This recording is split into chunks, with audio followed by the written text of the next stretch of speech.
तो चलिए प्यारे बच्चों, आज का क्लास आप सभी बच्चों के लिए काफी ज्यादा इंपॉर्टेंट है, क्योंकि आज के क्लास में हम लोग पढ़ने वाले हैं क्लास 12 हिंदी का 100 मोस्ट इंपॉर्टेंट ऑब्जेक्टिव क्वेश्चन। ये सारे ऐसे प्रश्न हैं जो आपके बोर्ड परीक्षा में पूछे जाते हैं। तो आज के क्लास को आप सभी ध्यान से देखिएगा और इन सारे प्रश्न को अच्छे से याद कर लीजिएगा। ओके, चलिए क्लास को स्टार्ट करते हैं और आप सभी हमारे साथ चैट सेक्शन और कमेंट सेक्शन में आंसर लगाते चलिएगा, जिससे हमें भी पता चले कि आपको कितना आता है। ओके, चलिए पहला नंबर सवाल आपके सामने लगाओ कि कौन सी रचना सूरदास की नहीं है। लगाओ एक का सही जवाब क्या होगा कि कौन सी रचना है जो सूरदास की नहीं है। सूरसागर, साहित्य लहरी, सूर शरावली या फिर सतसई। तो मैं बता दूं इसका सही जवाब हो जाएगा सतसई जो है सूरदास की रचना नहीं है। तो option number D is the correct answer. लगा लो आप सभी और अच्छे से याद कर लो। चलो दूसरा नंबर सवाल देखते हैं कि कन्या का अर्थ क्या होता है। अब बताओ आप सभी कि कन्या का अर्थ क्या होता है। तो इसका सही जवाब हो जाएगा गोद। Option number D right answer हो जाएगा। अच्छे से याद कर लो आप सभी कि कन्या का अर्थ होता है गोद। चलिए तीसरा नंबर सवाल आपके सामने लगाओ कि कंवल का मानक रूप है। अब बताओ आप सभी कि कंवल का मानक रूप क्या होता है। फटाफट से लगाओ आप सभी, धरती, श्याम, कमल या फिर प्रकाश। तो इसका सही जवाब हो जाएगा कमल होता है। ऑप्शन नंबर सी राइट आंसर हो जाएगा। ओके, चलिए चौथा नंबर सवाल आपके सामने लगाओ आप सभी कि सूरदास किस मार्ग में दीक्षित हुए। अब बताओ आप सभी कि सूरदास जी किस मार्ग में दीक्षित हुए। अष्टछाप, संत मार्ग, पुष्टि मार्ग या फिर इनमें से कोई नहीं। तो इसका सही जवाब हो जाएगा पुष्टि मार्ग में। सूरदास जी पुष्टि मार्ग में दीक्षित हुए हैं भाई। Option c is the correct answer. लगा लो आप सभी। चलिए 5 नंबर सवाल आपके सामने है कि निम्नलिखित में कौन सा कवि अष्टछाप का नहीं है। अब बताएंगे आप सभी कि निम्नलिखित में कौन सा कवि अष्टछाप का नहीं है। सूरदास, कुंभनदास, कृष्णदास या फिर मलिक मोहम्मद जैसी। तो इसका राइट आंसर हो जाएगा मलिक मोहम्मद जैसी जी अष्टछाप के कवि नहीं है। तो ऑप्शन डी लगा लो, बिल्कुल सही जवाब हो जाएगा। चलिए 6 नंबर सवाल देखिए क्या कह रहा है कि तमचूर का अर्थ होता है। अब लगाओ जी तमचूर का अर्थ क्या होता है। तो इसका राइट आंसर हो जाएगा मुर्गा। ऑप्शन ए लगा लो, बिल्कुल सही जवाब हो जाएगा। ओके, चलिए 7 नंबर सवाल देखते हैं क्या कह रहा है कि भूषण का निधन कब हुआ था। भाई लगाओ भूषण का निधन कब हुआ था। तो जन्म हुआ था 1613 में और निधन हुआ था 1715 में। तो निधन पूछा गया है भाई। ऑप्शन ए बी लगा लो, बिल्कुल सही जवाब हो जाएगा। और जन्म पूछता तो आप ए लगाते। ओके, चलिए 8 नंबर सवाल देखते हैं क्या कह रहा है कि निम्नलिखित में किसका वास्तविक नाम अज्ञात है। अब लगाओ ऑप्शन कि निम्नलिखित में कौन है जिसका वास्तविक नाम अज्ञात है। सूरदास, तुलसीदास, भूषण या फिर इनमें से कोई नहीं। तो इसका सही जवाब हो जाएगा भूषण जी का वास्तविक नाम अज्ञात है। तो ऑप्शन सी लगा लो, बिल्कुल सही जवाब हो जाएगा। भूषण को भूषण की उपाधि रुद्र शाह ने दी थी, इसीलिए इसका नाम भूषण है। ओके, चलिए 9 नंबर सवाल देखिए क्या कह रहा है कि तत्पुरुष कविता संग्रह किनकी रचना है। भाई ये समास वाला तत्पुरुष नहीं, ये किसी की रचना है और बताना आप सभी को ये किसकी रचना है। तत्पुरुष कविता संग्रह किनकी रचना है। तो 9 का सही जवाब हो जाएगा option number C Ashok Vajpayee. क्या Ashok Vajpayee is the correct answer. लगा लो आप सभी। चलिए 10 नंबर सवाल देखिए क्या कह रहा है कि दूसरा सप्तक के 7 कवियों में कौन शामिल थे। अब बताओ आप सभी कि दूसरा सप्तक के साथ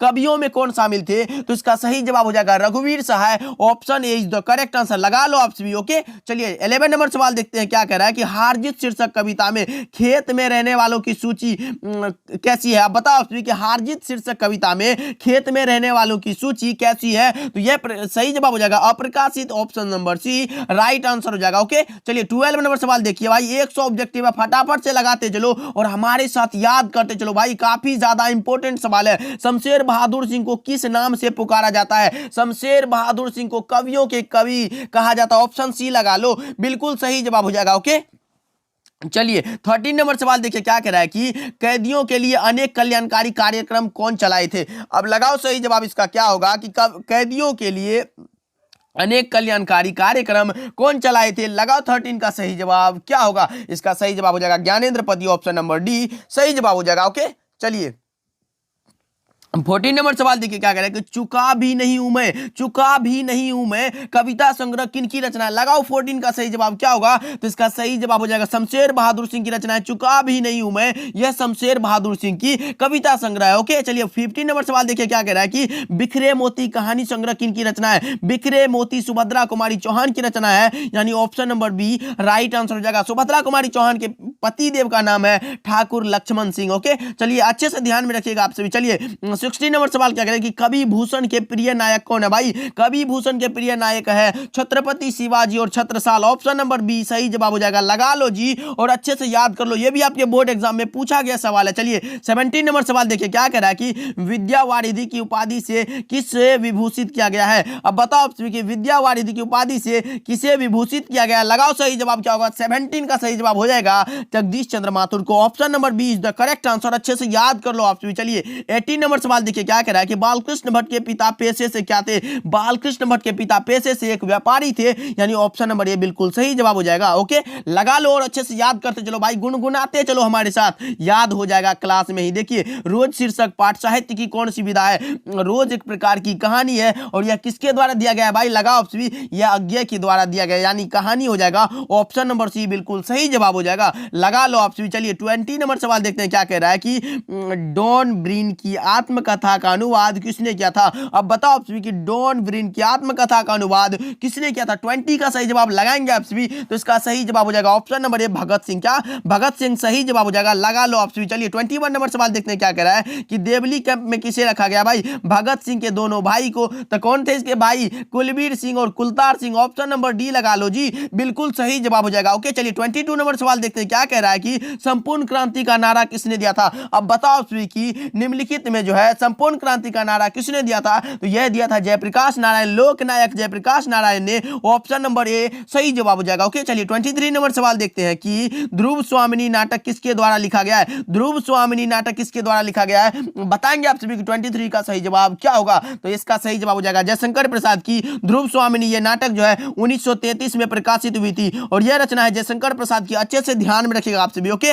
चलिए 24 नंबर सवाल देखिए क्या कह रहा है कि दूषण उल्लास किनकी रचना है। दूषण उल्लास भूषण जी की रचना है। Option number A right answer हो जाएगा, अच्छे से याद कर लो जी, दूषण उल्लास भूषण जी की रचना है। ओके, चलिए 25 नंबर सवाल देखिए कि जयशंकर प्रसाद किस वाद के कवि थे। अब बताओ आप सभी कि जयशंकर प्रसाद जी किस वाद के कवि थे, प्रयोगवाद, प्रपद्यवाद, प्रतिवाद या फिर छायावाद। क्या होगा इसका सही जवाब, 25 का सही जवाब हो जाएगा छायावादी कवि है। ऑप्शन नंबर डी लगा लो जी, जयशंकर प्रसाद जी छायावाद युग के कवि है। ओके, चलिए 26 नंबर सवाल आपके सामने, जन जन का चेहरा एक कविता की रचना का, जन जन का चेहरा एक Gajanan Madhav Muktibodh. Option number b right answer हो जाएगा, जन जन का चेहरा एक गजानन माधव मुक्तिबोध की रचना है। ऑप्शन बी सही जवाब हो जाएगा। चलिए 27 नंबर सवाल देखिए कि विराट प्रकाश एक, अब बताओ आप सभी कि विराट प्रकाश एक क्रांति की ज्वाला एक, यह पंक्ति किस कविता से लिया गया है, तो यह लिया गया है जन जन का चेहरा एक से। तो ऑप्शन नंबर सी सही जवाब हो जाएगा। ओके, चलिए 28 नंबर सवाल आपके सामने, लगाओ कि विनोद कुमार शुक्ल का जन्म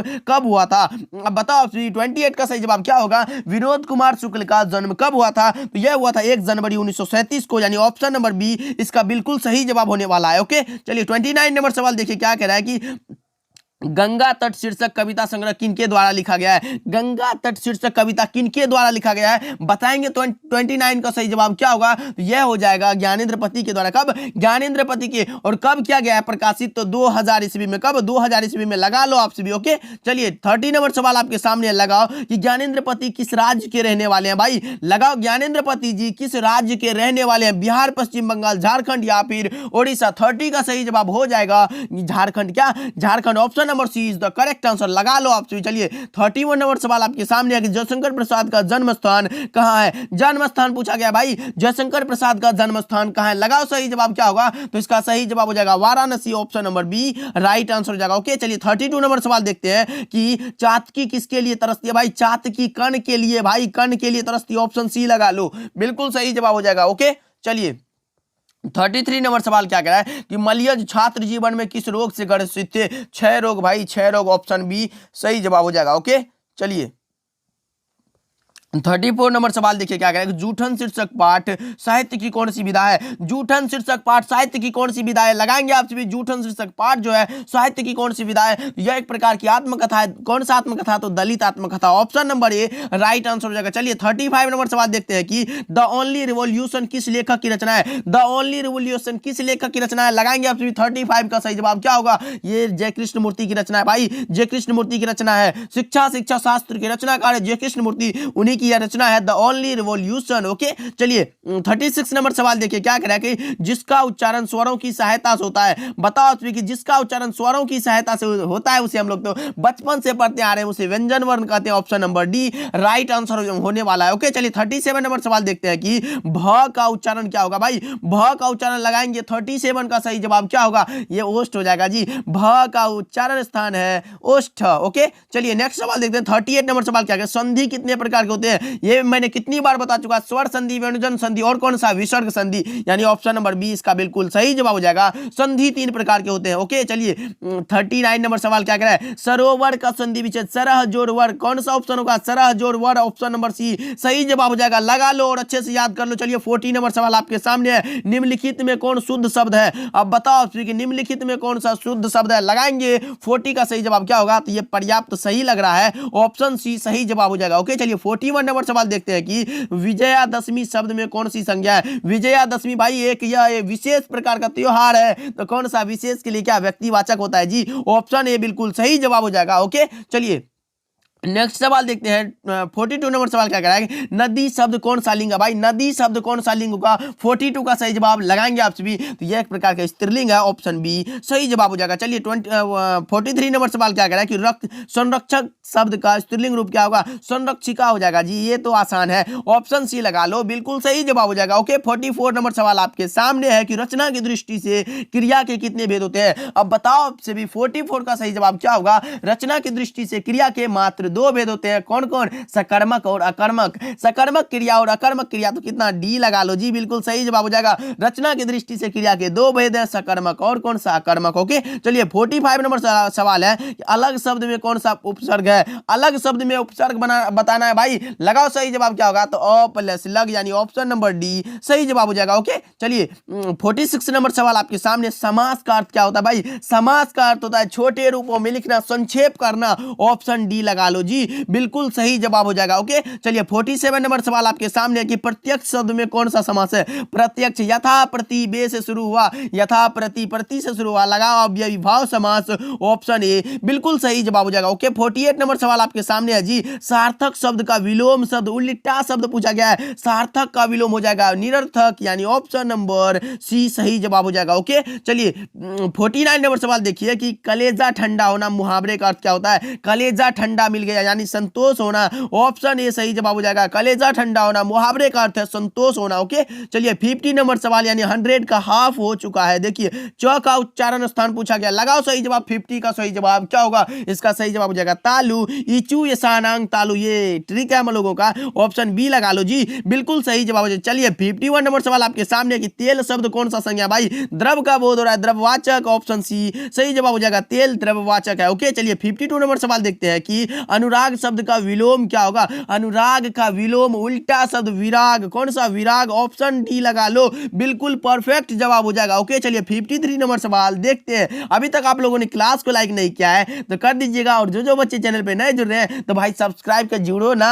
देखिए प्रथम शब्द का विशेषण क्या होगा, प्रथम का हो जाएगा प्राथमिक, विशेषण पूछा गया ना, ऑप्शन बी लगा लो, बिल्कुल सही जवाब हो जाएगा। ओके चलिए 54 नंबर सवाल देखते हैं कि चादर से बाहर पैर पसारना भाई, चादर से बाहर पैर पसारोगे तो क्या होगा, आय से अधिक व्यय होना, ऑप्शन ए बिल्कुल सही जवाब हो जाएगा। ओके चलिए 55 नंबर सवाल देखते हैं कि अर्थ की दृष्टि से वाक्य के कितने भेद हैं, अब लगाओ कि 55 का सही जवाब क्या होगा, तो मैं बता दूं अर्थ की दृष्टि से वाक्य की 8 भेद है, ऑप्शन बी बिल्कुल सही जवाब हो जाएगा। चलिए 56 नंबर सवाल की ओर बढ़ते हैं कि भक्त किस प्रकार का शब्द है, भक्त किस प्रकार का शब्द है, तत्सम तद्भव विदेशज या फिर देशज, 56 का सही जवाब हो जाएगा क्या, तत्सम शब्द है, ऑप्शन बी लगा लो, बिल्कुल सही जवाब हो जाएगा।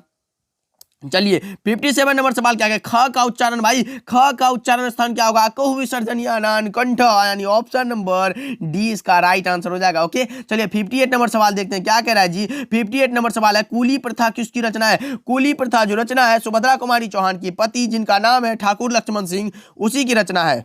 ओके चलिए 59 नंबर सवाल देखते हैं क्या कह रहा है कि सुभद्रा कुमारी चौहान की बेटी का क्या नाम है, सुभद्रा कुमारी चौहान की बेटी का नाम है सुधा चौहान, ऑप्शन ए बिल्कुल सही जवाब हो जाएगा। लगा लो और अच्छे से याद कर लो आप सभी, पुत्र वियोग कविता की कवित्री है सुभद्रा कुमारी चौहान, उनके पति का नाम है ठाकुर लक्ष्मण सिंह, उनके पिताजी का नाम है ठाकुर रामनाथ सिंह और उनकी बेटी का नाम है सुधा चौहान, ऑप्शन ए बिल्कुल सही जवाब हो जाएगा। चलिए 60 नंबर सवाल क्या कह रहा है, देखिए कि कौन सी रचना बालकृष्ण भट्ट की नहीं है जी, बताओ आप सभी, नूतन ब्रह्मचारी है, 100 जन 100 जन यह भी है, सद्भाव का भाव, ये भी है, लेकिन है कौन नहीं, तो ये परीक्षा गुरु कहां से आ गए जी, ऑप्शन डी लगा लो, बिल्कुल सही जवाब हो जाएगा। चलिए 61 नंबर सवाल क्या कह रहा है कि बातचीत से मन किस प्रकार का हो जाता है, बातचीत से मन हल्का और स्वच्छ हो जाता है, क्या हल्का और स्वच्छ, यानी 61 का सी सही जवाब होने वाला है, लगा लो आप भी। ओके, चलिए 62 नंबर सवाल देखिए क्या कह रहा है कि जायसी के काव्य का मुख्य रस क्या है भाई, जायसी मलिक मोहम्मद जायसी के काव्य का मुख्य रस है श्रृंगार रस। मलिक मोहम्मद जायसी जी प्रेम के पीर के कवि माने जाते हैं, यह भी ध्यान में रखिएगा, आपके बोर्ड परीक्षा में पूछा गया है कि मलिक मोहम्मद जायसी कैसे कवि है, तो प्रेम के पीर के। ओके, चलिए 63 नंबर सवाल देख लेते हैं कि गालिब किनकी रचना है, गालिब जो रचना ये त्रिलोचन की रचना, option number A right answer हो जाएगा। फटाफट से लगाते चलो। ओके, 100 ऑब्जेक्टिव है भाई, फटाफट से लगाओ और अच्छे से याद करते चलो, एकदम मस्ती के साथ क्लास करो। ओके, देखिए संपूर्ण क्रांति क्या है भाई, संपूर्ण क्रांति एक प्रकार का भाषण है जो जयप्रकाश नारायण, लोकनायक जयप्रकाश नारायण के द्वारा दिया गया है, ऑप्शन बी इसका बिल्कुल सही जवाब हो जाएगा। ओके, चलिए 65 नंबर सवाल क्या कह रहा है कि अर्धनारीश्वर शंकर और पार्वती का किस प्रकार का रूप है। अब बताओ कि अर्धनारीश्वर जो है शंकर और पार्वती का किस प्रकार का रूप है, तो यह कल्पित रूप है। ओके, तो ऑप्शन नंबर बी इसका बिल्कुल सही जवाब हो जाएगा, लगा लो आपसे भी। चलिए 66 नंबर सवाल देखिए कि मलिक मोहम्मद जायसी थे, मलिक मोहम्मद जायसी एक फकीर थे, option c is the correct answer. Okay, चलिए 67 नंबर सवाल देखते हैं कि सूरदास की कौन सी रचना है भाई, सूरदास की रचना है, पुत्र वियोग तो नहीं है भाई, गलत हो जाएगा। कड़बक जायसी जी की रचना, ये भी गलत हो जाएगा। छप्पन नाभादास की रचना, ये भी, लेकिन पद जो है ऑप्शन नंबर डी इसका बिल्कुल सही जवाब हो जाएगा। ओके, चलिए 68 नंबर सवाल क्या कह रहा है कि कृष्ण कहां बैठकर भोजन कर रहे हैं भाई, कृष्ण भोजन कर रहे हैं नंद की गोद में बैठकर, ऑप्शन ए सही जवाब हो जाएगा। ओके, चलिए 69 नंबर सवाल क्या कह रहा है कि प्रस्तुत पद में कृष्ण को किसकी सूचना दी जाती है भाई, भोर होने की, प्रस्तुत पद में कृष्ण को भोर होने की सूचना दी जाती है, ऑप्शन सी इसका बिल्कुल सही जवाब हो जाएगा। 70 नंबर सवाल आपके सामने देखो जी, सूरदास की अनुमानित जन्म तिथि, यानी अनुमान लगाया गया है कि इसका जन्म कब हुआ था, 70 का सही जवाब लगा ऑप्शन, तो इसका सही जवाब हो जाएगा 1478 में, ऑप्शन नंबर बी इसका बिल्कुल सही जवाब हो जाएगा। ओके, चलिए नेक्स्ट सवाल देखते हैं। 71 नंबर सवाल क्या कह रहा है, रामचरितमानस जो रचना है किसकी है। अब बताओ कि रामचरितमानस किसकी रचना है, तो यह रचना है तुलसीदास की, ऑप्शन बी इसका करेक्ट जवाब हो जाएगा। ओके, चलिए 72 नंबर सवाल आपके सामने कि तुलसीदास को किस चीज की भूख है, तुलसीदास को सिर्फ भक्ति की भूख है, क्या भक्ति की, यानी ऑप्शन बी इसका बिल्कुल सही जवाब हो जाएगा, लगा लो और अच्छे से याद करते चलो। चलिए 73 नंबर सवाल आपके सामने, आत्माराम दुबे तुलसीदास के कौन थे। अब बताओ आत्माराम दुबे तुलसीदास के कौन थे, 73 का सही जवाब हो जाएगा पिताजी, ऑप्शन सी बिल्कुल सही जवाब हो जाएगा। ओके, चलिए नेक्स्ट सवाल देखते हैं। 74 नंबर सवाल क्या कह रहा है, रत्नावली के पिता का नाम था आनंद दीनबंधु, क्या दीनबंधु, ऑप्शन बी इसका बिल्कुल सही जवाब हो जाएगा। रत्नावली कौन थे, तो तुलसीदास की पत्नी थी। ओके, चलिए नेक्स्ट सवाल देखते हैं। 75 नंबर सवाल क्या कह रहा है, किसकी कविता को सुनकर कवि नाभादास सिर झुका लेते हैं भाई, किसकी कविता को सुनकर कवि नाभादास सिर झुका लेते हैं, 75 का सही जवाब हो जाएगा, ऑप्शन नंबर ए सूरदास की कविता को सुनकर नाभादास जी सिर झुका लेते हैं। ओके, चलिए 76 नंबर सवाल आपके सामने, नाभादास किसके समकालीन थे, नाभादास जी तुलसीदास के समकालीन थे, तो ऑप्शन बी इसका बिल्कुल सही जवाब हो जाएगा, लगा लो और अच्छे से याद भी कर लो। चलिए 77 नंबर सवाल क्या कह रहा है, छप्पे कितनी पंक्तियों का छंद होता है, छप्पे में कितनी पंक्तियों का, 6 से छप्पे हो जाएगा भाई, 6 पंक्तियों का छंद होता है, ऑप्शन सी बिल्कुल सही जवाब हो जाएगा। ओके, चलिए 78 नंबर सवाल देखिए कि विमल में कौन सा उपसर्ग है, वी प्लस मल, यानी ऑप्शन ए, लगा लो और अच्छे से याद भी कर लो। चलिए 79 नंबर सवाल देखते हैं क्या कह रहा है कि राष्ट्र शब्द का विशेषण क्या होगा, राष्ट्र का विशेषण हो जाएगा राष्ट्रीय, क्या राष्ट्रीय, ऑप्शन नंबर ए इसका परफेक्ट जवाब हो जाएगा भाई, अच्छे से याद करते चलो और क्लास को भी लाइक करते चलो जी, या वैसे भूल जाते हो आप लोग। देखिए नाभादास का जन्म कब हुआ था, लगाओ कि नाभादास का जन्म कब हुआ था, 80 का सही जवाब लगाओ ऑप्शन, तो यह हुआ था ऑप्शन नंबर ए जो दिया गया है 1570 में, ऑप्शन ए अनुमानता लगाया गया। ओके, चलिए 81 नंबर सवाल क्या है कि कवित के प्रथम पद में कौन सा रस है भाई, कवित यानी भूषण जी के प्रथम पद में कौन सा रस है, तो वीर रस, ऑप्शन ए लगा लो, वीर रस हो जाएगा। चलिए 82 नंबर सवाल क्या कह रहा है कि छत्रसाल की तलवार में कौन सा रूप धारण कर रखा है भाई, छत्रसाल का तलवार रौद्र रूप धारण कर रखा है भाई, ऑप्शन ए सही जवाब हो जाएगा, लगा लो। चलिए 83 नंबर सवाल देखते हैं कि निम्न में कौन सी रचना प्रसाद जी की नहीं है, जयशंकर प्रसाद की कौन सी रचना नहीं है, चित्रधार, झरना, आंसू या फिर साकेत, ये भाई साकेत कि कहां से आ गया, ऑप्शन डी लगा लो। 83 का डी सही जवाब हो जाएगा। चलिए 84 नंबर सवाल देखते हैं कि प्रसाद रचित महाकाव्य का नाम है क्या, कामायनी। ऑप्शन बी इसका बिल्कुल सही जवाब हो जाएगा। जयशंकर प्रसाद रचित महाकाव्य का नाम है कामायनी। ओके, चलिए 85 नंबर सवाल देखिए कि सुभद्रा कुमारी चौहान किस वर्ग की कवित्री मानी जाती है। सुभद्रा कुमारी चौहान राष्ट्रीय भावधारा की कवि मानी जाती है, यानी ऑप्शन नंबर बी इसका बिल्कुल सही जवाब हो जाएगा। ओके, चलिए 86 नंबर सवाल देखिए आपके सामने है, और अभी तक क्लास को लाइक नहीं किया तो कर दीजिएगा। देखिए सरोज स्मृति किसकी रचना है। अब लगाओ आप सभी की सरोज स्मृति किनकी रचना है, तो इसका सही जवाब हो जाएगा निराला की। ऑप्शन बी इसका बिल्कुल सही जवाब हो जाएगा। चलिए 87 नंबर सवाल देखिए क्या करेगा, ट का उच्चारण स्थान क्या है भाई, ट का उच्चारण स्थान क्या होगा, लगाओ आप सभी लिरिट्यूड सारंग मूर्धा। ऑप्शन नंबर ए सही जवाब हो जाएगा, लगा लो 87 का A is the correct answer. Okay, चलिए 88 नंबर सवाल आपके सामने की व्याकरण की दृष्टि से अपनापन शब्द कौन सा है भाई, ये भाव के द्वारा व्यक्त करते हैं। वो मेरा अपना है, ये मेरा अपना है, ये मेरी माँ है, ये मेरे पिताजी है, तो भाव के द्वारा व्यक्त करते हैं, भाववाचक हो जाएगा। डी इसका बिल्कुल सही जवाब हो जाएगा। ओके, चलिए 89 नंबर सवाल देखिए क्या कह रहा है कि शमशेर बहादुर सिंह को साहित्य अकादमी पुरस्कार कब दिया गया था। अब लगाओ जी, शमशेर बहादुर सिंह को साहित्य अकादमी का पुरस्कार कब दिया गया था। 89 का सही जवाब हो जाएगा कि 1977 में। कब, 1977 में इसको साहित्य अकादमी पुरस्कार दिया गया था। ओके, चलिए 90 नंबर सवाल आपके सामने है जी, शोषक का विलोम क्या होगा, शोषक का उल्टा भाई पोषक हो जाएगा, शोषक का उल्टा पोषक सही जवाब हो जाएगा। ओके, चलिए नेक्स्ट सवाल आपके सामने है कि मुक्तिबोध तार सप्तक के कौन से कवि हैं। अब बताओ कि मुक्तिबोध जी तार सप्तक के डैश डैश कवि हैं, ये पहले कवि थे। क्या पहले कवि थे, ऑप्शन नंबर ए इसका बिल्कुल सही जवाब हो जाएगा। ओके, चलिए 92 नंबर सवाल देखते हैं कि मुक्तिबोध जी का जन्म समय कब था, यानी कब जन्म हुए थे, रात के कितने बजे, 1 बजे, 2 बजे, सुबह 4 बजे या फिर दोपहर 12 बजे। इसका सही जवाब हो जाएगा रात के 2 बजे, यानी ऑप्शन नंबर बी इसका बिल्कुल सही जवाब हो जाएगा। चलिए 93 नंबर सवाल आपके सामने है कि अधिनायक में कौन सा उपसर्ग है, अधि प्लस नायक, यानी ऑप्शन ए इसका सही जवाब हो रहा है। लगा लो और अच्छे से याद कर लो, अधिनायक। ओके, चलिए 94 नंबर सवाल देखिए, रघुवीर सहाय किस काल के कवि हैं। रघुवीर सहाय जी भक्ति काल के कवि हैं। क्या भक्ति काल के, तो ऑप्शन ए लगा लो जी, सही जवाब हो जाएगा। मैंने बताया था कि दास वाले जितने भी है ये भक्ति काल के हैं और ये आधुनिक काल के हैं। रघुवीर सहाय आधुनिक काल के हैं। ओके, चलिए नेक्स्ट सवाल यानी 95 नंबर सवाल क्या करें कि पत्नी बिटिया को क्या कर दिया है, तो पत्नी बिटिया को क्या करती है, लगा ऑप्शन 95 का सही जवाब क्या होगा, तो समझाती है। ऑप्शन नंबर बी इसका बिल्कुल सही जवाब हो जाएगा। चलिए 96 नंबर सवाल देखते हैं क्या कह रहा है कि किसकी बात पर कोई ध्यान नहीं दे रहा था, बूढ़ा मशक वाले की। ऑप्शन बी लगा लो जी, बिल्कुल परफेक्ट जवाब हो जाएगा। ओके, चलिए 97 नंबर सवाल आपके सामने है कि प्रकाशित शब्द में कौन सा प्रत्यय है, प्रकाश धन इत, यानी ऑप्शन नंबर बी इसका बिल्कुल सही जवाब हो जाएगा। चलिए 98 नंबर सवाल देखिए कि ऐसी संज्ञा जिसके खंड सार्थक होते हैं उन्हें क्या बोलते हैं, तो उन्हें बोलते हैं यौगिक, यानी ऑप्शन नंबर बी सही जवाब हो जाएगा। ऐसी संज्ञाएं जिनके खंड सार्थक होते हैं उन्हें हम लोग यौगिक बोलते हैं, ऑप्शन बी सही जवाब हो जाएगा। 99 नंबर सवाल आपके सामने के घ का उच्चारण क्या है भाई, अकुह विसर्जनिया नान कंठ, कंठ कहाँ गया जी, ऑप्शन बी लगा सी लगा लो, बिल्कुल सही जवाब हो जाएगा। चलिए 100 नंबर सवाल एंड लास्ट सवाल है आज की क्लास का। देखिए 1 गिलास पानी लाओ, यानी उसे आज्ञा दे रहे भाई, आज्ञावाचक, ऑप्शन सी लगा लो, बिल्कुल परफेक्ट जवाब हो जाएगा। ओके, तो चलिए आज का क्लास हम लोगों का हुआ कंप्लीट। तो बताना कमेंट में कि आप कितना सही कर पाए, सच सच बताना। मिलते हैं अगले क्लास में, तब तक के लिए आप खूब मेहनत करो भाई, ऐसे ही याद करते चलो, मैं रटा दूंगा आपको ऑब्जेक्टिव का, ये गारंटी मेरा है। तो चैनल पे नए जुड़ रहे हो तो सब्सक्राइब करके जुड़ जाओ हमारे साथ और वीडियो को लाइक कर देना। मिलते हैं अगली क्लास में।